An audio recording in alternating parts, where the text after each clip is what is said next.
Mother started to separate everyone into angels and shepherds and guests at the inn, but right away she ran into trouble. Who were the shepherds? Leroy Herdman wanted to know. Where did they come from? Ollie Herdman didn't even know what a shepherd was, or anyway, that's what he said.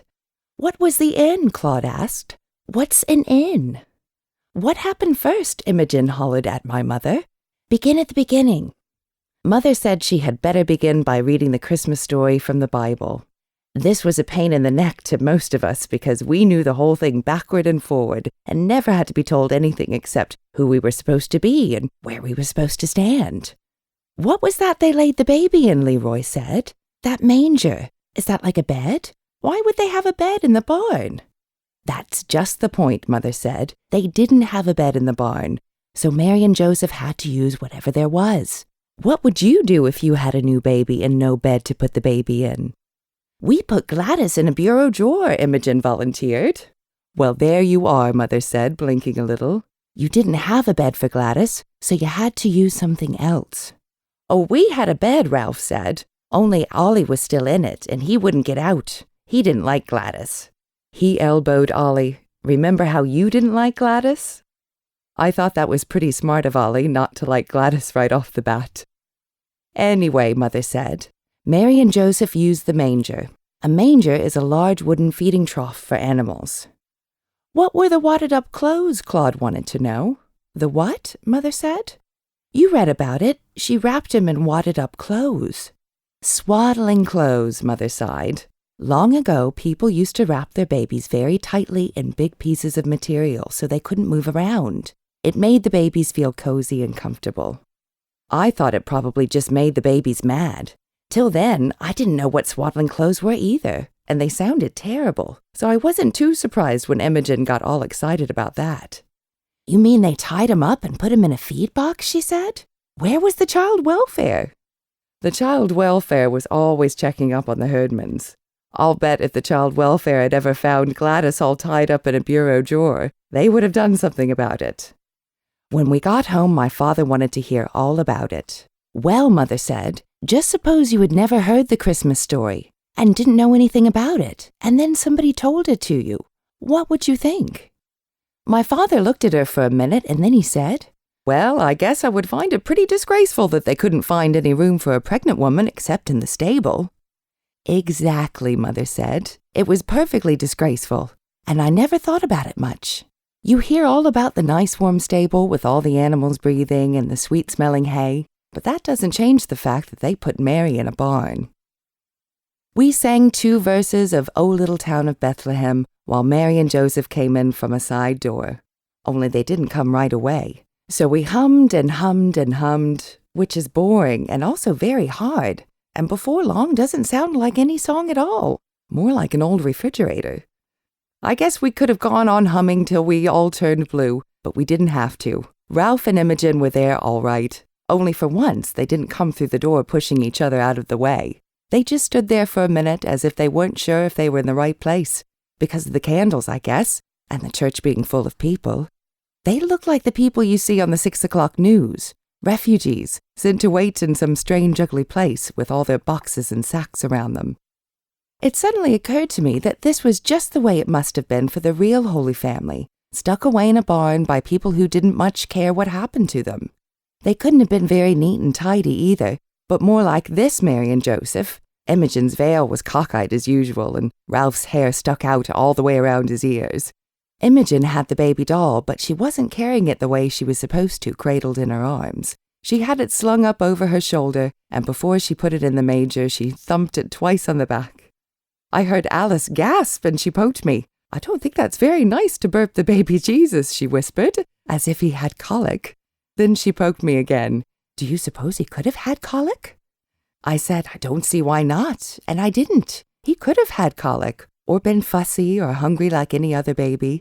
After all, that was the whole point of Jesus, that he didn't come down on a cloud like something out of amazing comics, but that he was born and lived, a real person.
Every December, a letter in strange spidery writing and bearing a stamp from the North Pole would arrive for J.R.R. Tolkien's children.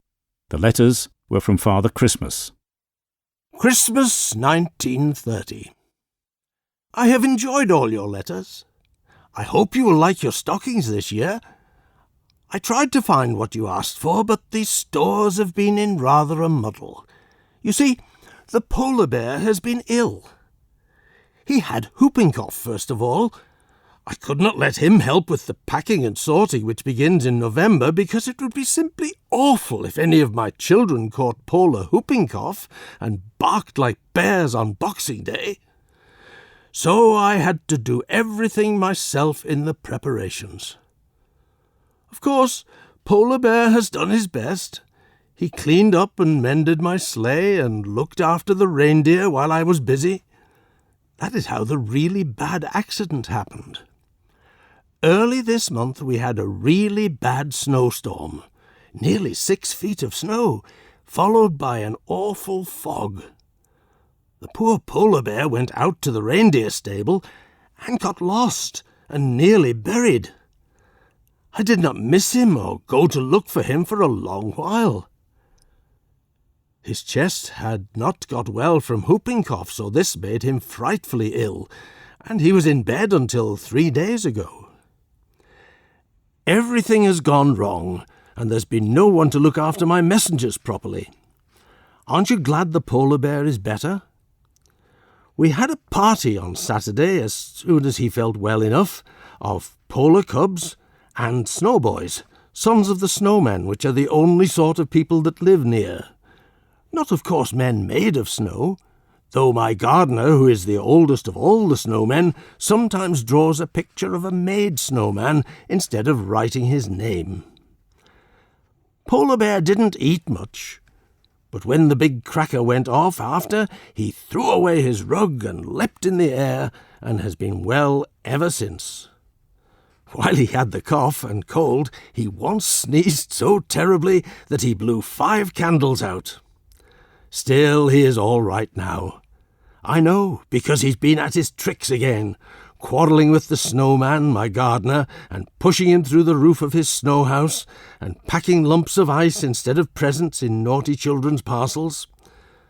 That might be a good idea, only he never told me, and some of them, with ice, were put in warm storerooms and melted all over good children's presents.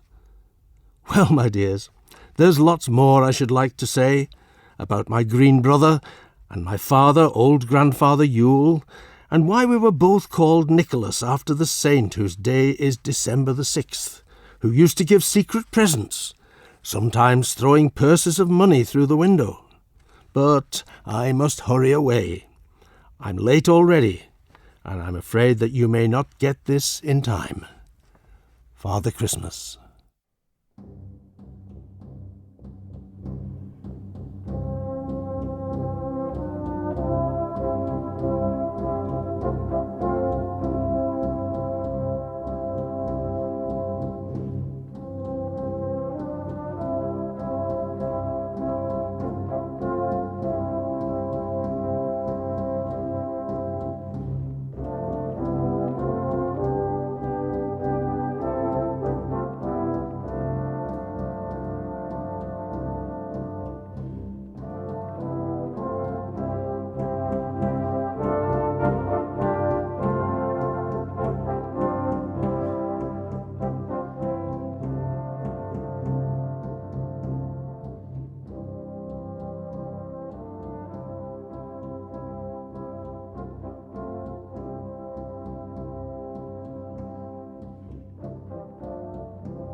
Professor Peter Shandy, who teaches at an American college, feels that his neighbours overdo their Christmas decorations.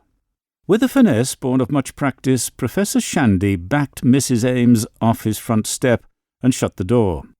This was the 73rd time in 18 years she'd nagged him about decorating his house. The tradition dated back, as Professor Shandy had taken the trouble to find out, no farther than 1931, when the wife of the then president of the college had found a box of Japanese lanterns and decided to stage a grand illumination on Christmas Eve.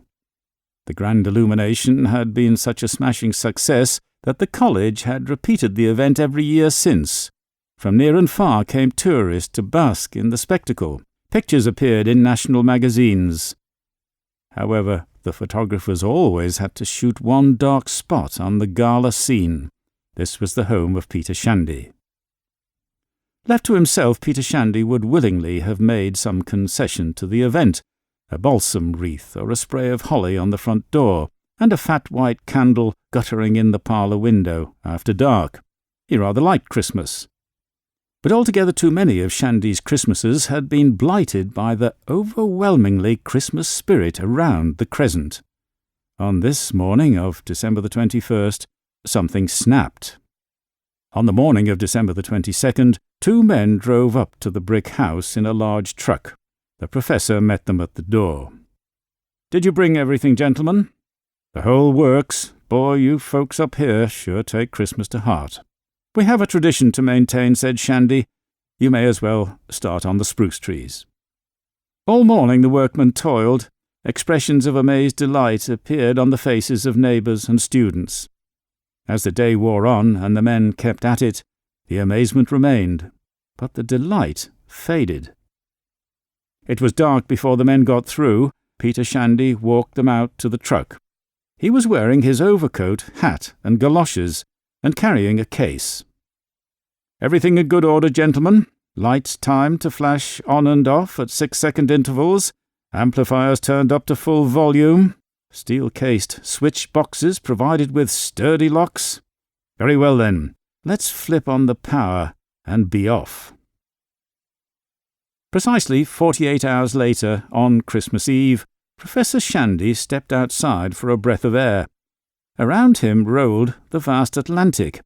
Above shone only the freighter's riding lights and a sky full of stars. The captain's dinner had been most enjoyable. Back on the Crescent, floodlights would be illuminating the 8 life-size reindeer mounted on the roof of the brick house. In its windows, 16 Santa Claus faces would be leering above 16 sets of artificial candles, each containing 3 red and 2 purple bulbs, each window outlined by a border of 36 more bulbs, alternating in green, orange, and blue. He glanced at his watch and did rapid calculations in his head.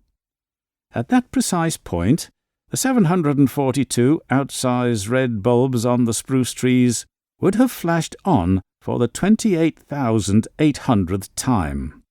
The amplifiers must by now have blared out 2,536 renditions of "I'm Dreaming of a White Christmas," "I Saw Mommy Kissing Santa Claus," and "All I Want for Christmas is My 2 Front Teeth." They must be just now on the 17th bar of the 2,537th playing of "I Don't Care Who You Are, Fatty, Get Those Reindeer Off My Roof." Professor Shandy smiled into the darkness. "Bah humbug," he murmured, and began to count the stars.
The snow on the ground takes me back to the days of Christmas when I were a lad. Though money was scarce, I can truthfully say they're the best times that I've ever had. The old cobbled streets were all covered with snow. They didn't seem so gloomy and grey. The Salvation Army band used to come round. That's when you'd hear me dad say, "What's Christmas without a brass band?" I'll ask you in all honesty. The sound that they make is so grand. What's Christmas without a brass band?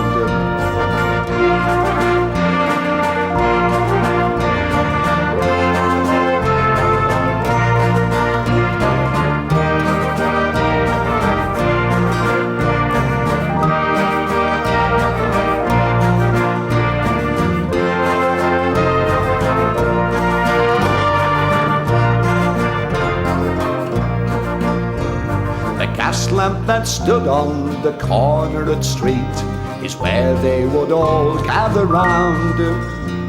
And out of the silence on a cold Christmas Eve there came a wonderful sound. We stood on our doorsteps, joined in their songs. Our breath turned to mist as we sang.